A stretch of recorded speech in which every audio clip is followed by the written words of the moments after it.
اگلے وقتوں میں عورتیں اگر شوہروں کو خط میں سرتاج من سلامت کہہ کر مخاطب کرتی تھیں تو بالکل بجا تھا، اس لیے کہ تاج خاص موقعوں پر پہننے کے بعد اتار کر رکھ دیا جاتا ہے۔ انسان کو حیوان ظریف کہا گیا ہے، لیکن یہ حیوانوں کے ساتھ بڑی زیادتی ہے۔ جو شخص روپے کے لالچ کے علاوہ کسی اور جذبے کے تحت کتاب لکھتا ہے، اس سے بڑا احمق روئے زمین پر کوئی نہیں۔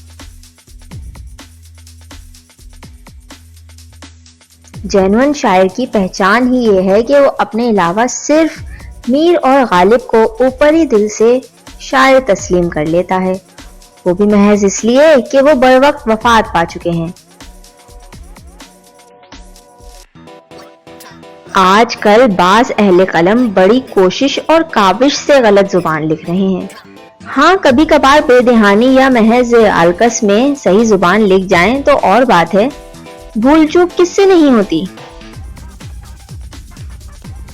انگریز صرف ان چیزوں پر ہنستے ہیں جو ان کی سمجھ میں نہیں آتی، پنچ کے لطیفے، موسم، عورت، تجریدی آرٹ۔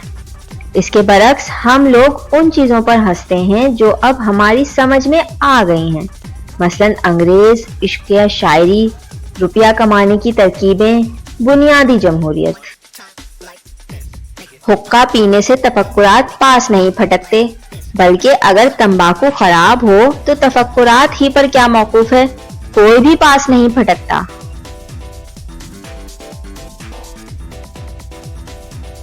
گرم ممالک میں بحث کا آغاز صحیح معنوں میں قائل ہونے کے بعد ہی ہوتا ہے۔ مرچیں کھانے کا ایک آسانی سے سمجھ آنے والا فائدہ یہ ہے کہ ان سے ہمارے مشرقی کھانوں کا اصل رنگ اور مزہ دب جاتا ہے۔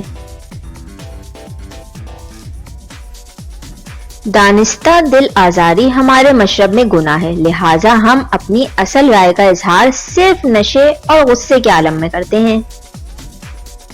اگر آپ کو ویڈیو پسند آئی ہے تو لائک کریں، دوستوں میں شیئر کریں، کمنٹ کر کے اپنی رائے بتائیے، اور اگر آپ نے ابھی تک چینل سبسکرائب نہیں کیا تو چینل سبسکرائب کر کے بیل آئیکن بھی دبا دیں تاکہ آپ کو ہر نئی آنے والی ویڈیو کی اطلاع ملتی رہے۔ Thanks for watching.